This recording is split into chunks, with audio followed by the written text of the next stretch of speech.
Good evening, everybody. This is Mr. John Yarwood and Coach Les. We are here with Yarwood Martial Arts Mat Chat live, episode number 38. Oh, 37? All right. And today we are discussing accountability in martial arts and in life. Now, some of you might be asking, so what do you mean accountability? So I'm going to go right to Google and say, what is accountability? And the dictionary from Oxford Languages says the fact or condition of being accountable, responsibility. And the example they gave is their lack of accountability has corroded public respect. So as we delve into this, accountability is an assurance that an individual or an organization is evaluated on its performance or behavior related to something for which it is responsible. And remember from before, responsibility is the willingness to be cause in the matter of one's life. Ultimately, it is a context from which one chooses to live moment by moment by moment. And at Yarwood's Martial Arts, we believe accountability is one of the most important lessons learned on and off the mat. And we're going to be discussing 5 ways in which it shapes strong martial artists and strong people outside of the studio. So thanks, Mr. Yarwood. I'm going to hand the mic over to you because we just had a private discussion about a situation today in a meeting where there was a lack of accountability, clearly. Yep. No, I'm the type of person that, let's just start with, let's call it your word, right? If you say you're going to do something, if you tell somebody you're going to be somewhere at a certain time, or you're going to do a job for them, or whatever it is, whether you're getting paid or not paid, you volunteer, whatever the case may be, once you tell somebody that, you got to do it, or you got to be there. Unless something comes up and you are able to let them know ahead of time, hey, I'm really not going to be able to make it, or I'm not going to be able to do that. Even still, that's got to be a pretty severe thing that needs to happen in order for you to get out of your responsibilities. For me, once I tell you I'm going to do something, or I'm going to be somewhere, or I'm going to do whatever it is, I do everything I can to make sure that happens. I even try and get places early to make sure that I'm there when the said meeting or whatever is going to start, right? If I tell you I'm going to do something for you, I'm going to do it. That's just how it is. And I have expectation that if you tell me you're going to do something or be somewhere, that you're going to do it, because that's how I live my life. And I expect that from other people. And I think sometimes that gets me in situations where I probably get upset if people don't follow through with what they say they're going to do, because to me, it's a lack of respect, a lack of integrity. There's a lot of other things that go into it if you don't hold yourself accountable to things you say you're going to do or where you're going to be. And I know notoriously, one of the things that I found for myself, by no means I am guilty, and I have the nerve to call myself an integrity coach. And one of the things that I know in that realm is that I do my best when I do blow my word up, figure out a way to clean it up, and make sure when I clean it up that person understands, may or may not have agreement, and is willing to move forward in a relationship and this isn't, I'm not talking a romantic relationship, I'm talking a business, social, friendship relationship, based on the fact that, yep, it's not if he's going to blow it up, it's when he's going to blow it up, and I can count on him to do his best to clean it up. And I know for myself, as a small business owner of not one, not two, not three, 4 small businesses, and then being a valid member of a household, that weekly I end up breaking my word. I end up, if my schedule is packed right to the nut. And if something goes wonky, all the dominoes go. And the question is, if I'm able to catch it as they're falling and be in communication, or reach out, make the apology, make the connection, and figure out the next step to make it, whatever it was, be accomplished. And what I know about personal close friends and my coaches is they know that I'm always pushing the envelope. And they all chuckle because there's like, let's see, today, is he going to make it? Is he going to go according to his... Am I going to get a text? Am I getting a phone call? And or is the other person gonna have to make the call and say, hey, and jar me out of whatever poop I'm in? So clearly there's that ownership of growth, which is our number one attribute that shapes you. Your progress is your responsibility. In martial arts and life, true growth happens when you show up, put in the work, and take ownership of your journey. Notice, it doesn't say right or wrong, good or bad. It just says take ownership of your journey. What does that look like? That looks like an apology, being responsible, listening for, or even asking, is there anything that I need to do or say to complete this? And in that space, some miracle happens. Most people drive on by, don't do anything about it, and then wonder 5 years later why all these little broken agreements, all these failed accountability pieces blow up the relationship. Yeah, I want people to know that when I tell them I'm going to do something, that they can expect that I'm going to do it. I want them to know that when I say it, 99.9% of the time, it's going to happen. I want them to understand that I'm not just telling you because you want to hear it. I'm telling you because it's true. It's what's going to happen. There's a book out there. It's a great book written by former Navy SEAL Jocko Willink. It's called, and Leif Babin. It's called Extreme Ownership. And it goes into talking about when you're a leader, when you're somebody who's in a position of leadership, that everything that you do, everything that happens below you is on you, right? You take ownership for whatever happens, right? And that's not to say you're at fault for everything that happens, but if you're involved in it, you have some ownership in it. And I take that very seriously, that if I'm, like, for my students, if I tell them, we're going to do something, or if I'm going to get them to a certain place by a certain time in their rank or whatever it is, I do everything I can to make sure that happens. And if it doesn't happen, then it's my fault, right? Because I didn't finish up what I was supposed to do.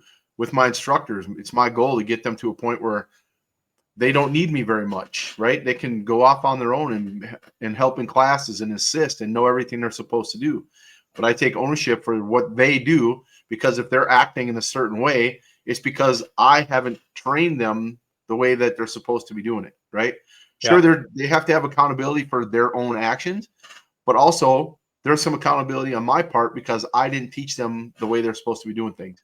So there's always some built-in accountability and ownership into everything that you're doing, even if it's not directly what you're supposed to be doing. And when you talk about, ownership of your own growth, you also have some accountability in other people's stuff too. If you have some kind of role to play as a mentor or as a leader or a colleague or whatever, if they're involved in what you're doing in any way, you still have some responsibility for their actions as well. And I take that personally too, because if somebody's not doing what they're supposed to do and that directly affects me, then I have problems with them, right? And I have to go find out, okay, what is it that I can help you with that's going to make it so you can do your job better, right? If you go over to them and say, hey, how come you're not doing your job? Well, now you put blame on them, right? Without necessarily knowing the reason. If you go over to them and say, hey, this part isn't getting done. I know it was assigned to you. Is there something that we can help you with that'll make your job easier? And when you put it that way, that puts the onus back on them to start to figure out, okay, what do I need to do my part when it comes to the ownership and the accountability piece. And the one thing that I want to throw in on all of this, right, is so I have and I speak a lot about responsibility, and as I shared with that quote at the beginning, the three other pieces that I want to share about responsibility, just to clear the pathway for people here, is responsibility is not burden. It is not fault, praise, blame, credit, shame, or guilt. In responsibility, there's no evaluation of good or bad, right or wrong. There is simply what is so and your stand in the matter. Being responsible begins with a willingness to deal with a situation from the view of life that you are the generator of what you do, what you have, and what you are. And it isn't necessarily the truth. It's a place for you to stand to empower you to be responsible. Now, no one can make you responsible, nor can you impose responsibility on another. It is really a grace that you give yourself, believe it or not, an empowering context that leaves you moment by moment by moment with a say in the matter of life. And when we say that, to know, like having come from spending time in the military, I gave my life to the country, to the United States. I signed a piece of paper that said, government, my life is now yours. And for me, that meant if they said jump, I would jump. If they said lie down, I'd lie down. And I didn't debate it. I was accountable to listen to an order and produce that result.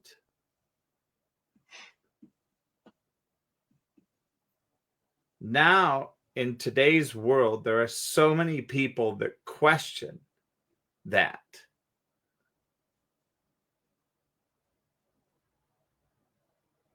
And they don't want that pressure.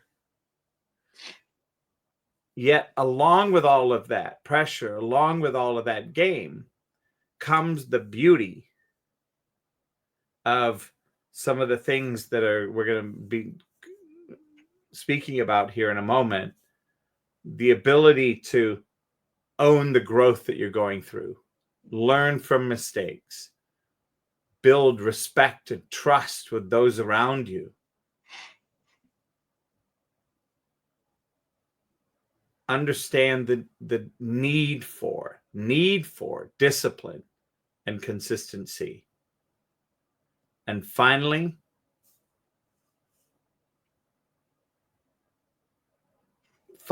to be able to say, I'm going to play this game called being responsible, and therefore you can count on me and hold me accountable for these things. And if I don't do them in the time that I say I'm going to do them, that I can clean it up or say something beforehand before it becomes something that impacts or frustrates or creates an issue or a problem for somebody else. Because that's what that is about, being accountable. And that whole game of accountability is because there's somebody relying on me. There's an example of that. And so I wanted to share a definition of integrity that really has a a fun depth to it. And integrity is nothing hidden, being truthful and honest, doing complete work, working from an empowering context, and doing very well what you do, doing it as it was meant to be done or better, and without cutting corners at all. In other words, honoring one's word, doing what you know to do, doing what you said you would do and on time, doing what others could expect you to do, even if you haven't said that you would do it, and saying when you are not doing it, and noticing that, and when you're not doing it, and saying when you're not doing it as soon as you realize you won't be doing it or won't be doing it on time. So to have that clarity of purpose. And you know what? Stuff happens. Accidents happen on the freeway. You forget to put gas in the car. I mean, these things happen. Life happens. So rather than cover it up, rather than hide, rather than lie, cheat, or steal, to be in communication, makes a big deal.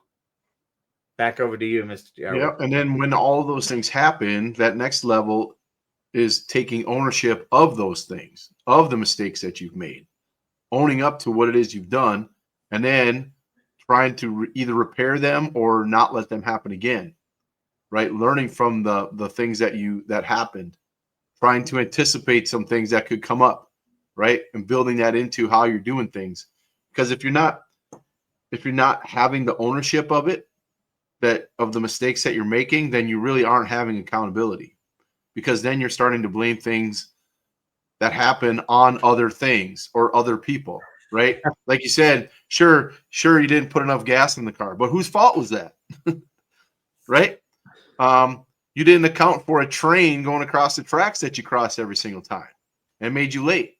Well, did you build enough time into your travel to be able to account for that? I mean, there's just so many things that come up. Like when you start to, even little blames here and there add up. Like, this happened, so I couldn't get there. That happened, so I couldn't see you. This happened. All these other little things that start to grow, right? And suddenly you find yourself making excuses for little things, and then allowing yourself to not have the accountability that you should be having just because you can blame it on something else that's not necessarily directly your fault. So when you start to do that, you're losing your accountability with the people that you promised you were going to do things for, or going to, you were going to be somewhere, whatever it is.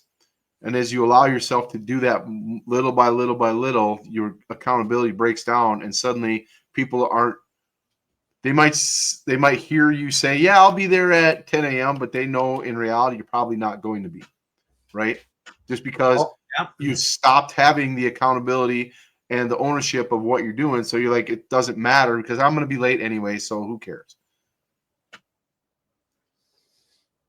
And I think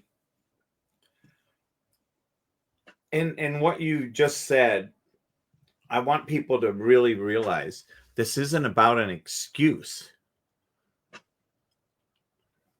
Well, if this, then that. This is about looking to see, how do I learn from this? How do I train and develop from this? What am I going to take? What can I take away? Yep. Where's the lesson? Where's the lesson to be learned? And how can I make the space for my humanity? And in making space for my humanity, I give the other person that I'm working with the right to their humanity.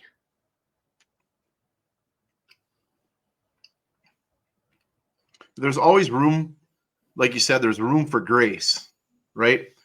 But at what point does it stop being grace, and now you're starting to use that the grace that somebody's giving you as an excuse to not have the accountability, right? At some point, you can give grace to a certain point, and then it gets abused if they keep going with it. It's like, I'm no longer giving you grace because it's a consistency with you, right? I know that even if you tell me you're going to be there on time, you're not going to be, because the last 8 times you haven't. I gave you grace the first 2 times, but now it's a pattern. So it runs out. Yeah. And then once it happens that it runs out, it's really hard to get people to believe you again, that you're going to be accountable to what you say. Because you're in a position where maybe you're, like you talked about being in the military, your office, the officer in charge, because your accountability is bad, he's constantly checking up on you. He's doing things that he shouldn't have to do because he's got other jobs that he needs to take care of. And if you're not fulfilling your duties that you need to be doing, you're taking away his ability to be able to do the things he's supposed to be accountable for. So you create a ripple effect that causes problems up the chain as well, because your superiors or your boss or whatever, now, because you don't have accountability, because you aren't taking ownership, has to check in on you. Which then eats up time. Yep. His time. Yeah. So we've covered a couple of these 5 points. So there are 5 ways it shapes strong martial arts and strong people, is this word accountability. The first, ownership of growth. Second is learning from mistakes. Third is respect and trust. Fourth is discipline and consistency. And fifth, leadership by example. So for me, when I interview a client, I basically tell that client, it's not if I'm going to make a mistake, it's when am I going to make a mistake? How do I clean it up? Yep. And then there's a known procedure. Yeah, that's a big part. That's the ownership piece, right? I'm going to make a mistake, but I'm also going to fix that mistake. And here's how I'm going to do it. And here's what's going to happen going forward. So they not only know that you're going to keep your word, but if something comes up where you're not able to, they know you're going to follow it up and repair it, versus just letting it go and not taking responsibility for it.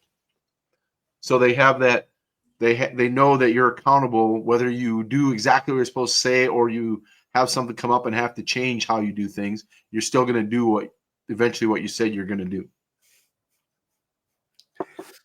And I think one of the things that has become so prevalent today with parents, right? So many parents are so busy. They're so busy doing this, doing that, trying to be part of this club, this social world, and then having their kids go 900 miles an hour along with them. Yep. Let's see if you can see this. I came across this today. Can you see it? No, it's not working because it's trying to autofocus. All right, so the first one on the left-hand side, it's of mom and dad sitting with their kid, and they're talking to their instructor, and it says how it started. And the parents say, we want our child to learn discipline. On the right-hand side, the other half, it says 6 months later. It's the mom sitting with the kid who's got his headphones on. He's looking at an iPad. And he says, we don't want to make Johnny do anything he doesn't want to do. He doesn't feel like it anymore. Right? So they're not being accountable to their child for what they're trying to teach their child. They're allowing their kid to do whatever it is they want. Right? So they're not being accountable to their child. They're not being accountable to themselves or to the instructor that's trying to teach them the accountability piece. So they're going against everything that they initially said that they were going to do. So parents not having accountability for their kids has a big effect on them as well, because ultimately they're learning from you. And if you're not accountable to the things you need to teach them and not having the consistency that the kid needs, not just you, it might be a sacrifice that you have to make, but ultimately it's worth it to teach your kids that they need to be accountable, that they need to do the things they say they're going to do, whether they like it or not. It becomes a big problem.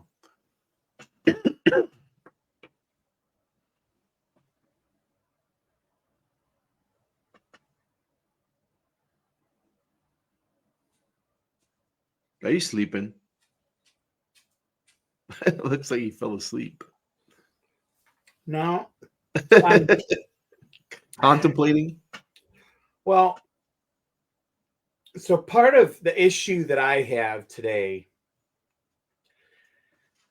and I think I was trying to think, did we talk about it last week or was it the week before, where parents expect their kids to go to school and learn common sense, which to me is part of being accountable, responsibility. Mm-hmm. And I look and it's like schools aren't there to teach them that. Mm-mm. Regular schools. Nope.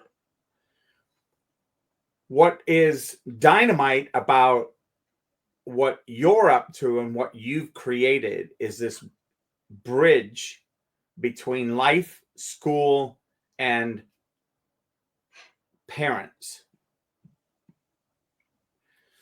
And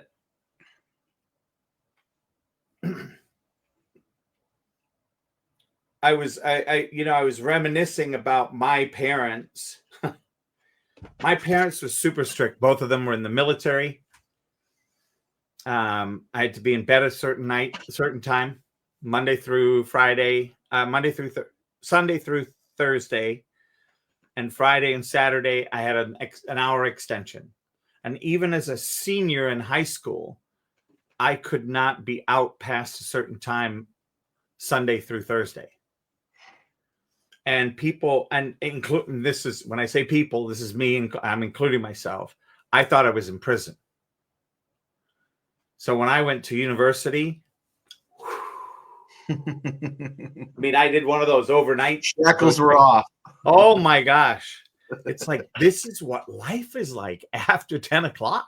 That's when all the fun happens.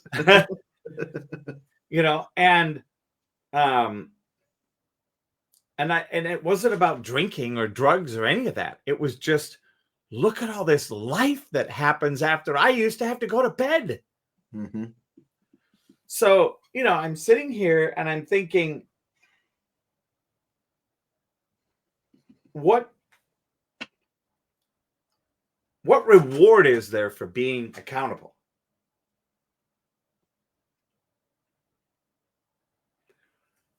Not only reward, but award. Because according to our society today, we reward and give an award to the losing team. Yep. So what's the purpose of being a winner? That's been diluted. And that, to me, I think is like at the foundational principle of all of this. Yep. There's no accountability for being a valid, breathing, living human being in the economy of our world. Yep. It's not, it starts immediately that there isn't accountability for things, right? When I was a kid, if I got in trouble in school and I got a note sent home or something, my mom didn't call the teacher and say, "Why did you punish my kid?" That's not how it works. Right? I got it at school and at home. I understood that if I did something I wasn't supposed to do, I was going to get it. I had to be accountable for my actions. Yeah. Now it's the other way around. Your kid does something stupid at school or he's bullying somebody or whatever. It's the teacher's fault. How come my kid's one is in trouble? What did my kid do? My kid doesn't do those things. My kid is whatever. My kid has a halo. Yeah, no, your kid does not. It's broken. And in my school, I not only hold the students accountable, but I hold the parents accountable as well for their students. And in my ice cream shops, I have now learned to do, thanks to, and I don't think Mr. Yarwood knows what I'm about to say, but I now realize that it's one of the reasons I interview the parents or grandparents, or go like today and have a conversation with a grandparent who dropped the kid off and go, has something changed in their life? They're not doing what they were hired to do. Mm-hmm. They're not happy. Why are they coming? Why are they beating themselves up to be here? Come to find out, there's extenuating circumstances stuff going on in the background that just gives me, empowered me to then have another conversation with the employee and say, look, I know life is happening to you at home. Divorce, remarriage, stepmom, step-parent. And yet we have to deliver, and we are holding you accountable for your shift, for your grace to customers, for your excitement at being here. All of this. And if it doesn't work, it's okay. You can say it's no longer working and you can go, you can leave. Mm-hmm. And then all of a sudden, I had this brainwave idea with the grandma to say, I want you to check in at the end tonight. I'm going to have this conversation based on what we've just discussed. And I would love for you to get an update. And I look at that and go, that's the parent's job. Mm-hmm. And I've got grandma here. It is now her job. Yep. So, and the accountability begins with the fact that she knows that there's stuff going on in this person's life. She knows all of that. And she was able to let me know, my kid loves working here. Really? I wouldn't have noticed. Do you want to see a video? Yep. And then to have the discussion and couch it or broach it in this ownership of growth, learning from mistakes, respect and trust for yourself. Yep. Discipline and consistency, because that's what you agreed to. And we do our best to mimic that as a leader by example for you. And then come to find out, a couple of the leaders weren't holding up their end as much as they could. And there's this whole now place for transformation to happen. And for me to hear from her directly, I love my job. I don't want to leave. Yep. And in my situation, kids don't quit karate. Parents quit karate. Yeah. Right? They start to say, "Oh, it's hard to get you there every time," or "It's always a struggle. You always fight me." Right? They try and come up with a reason why their kid doesn't want to do karate anymore. When in reality, it's they don't want to do karate anymore.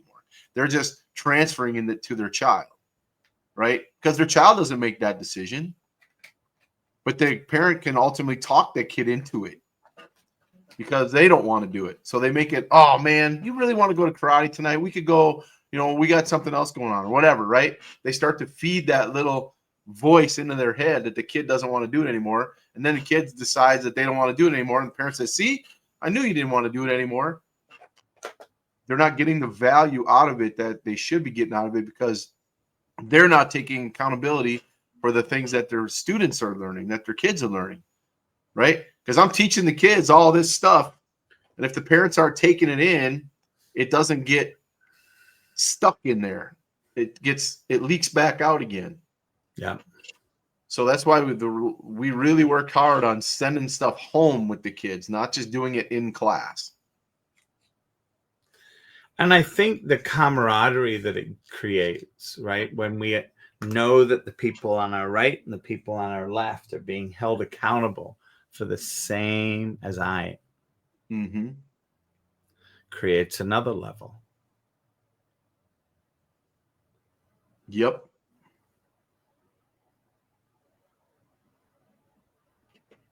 Yeah.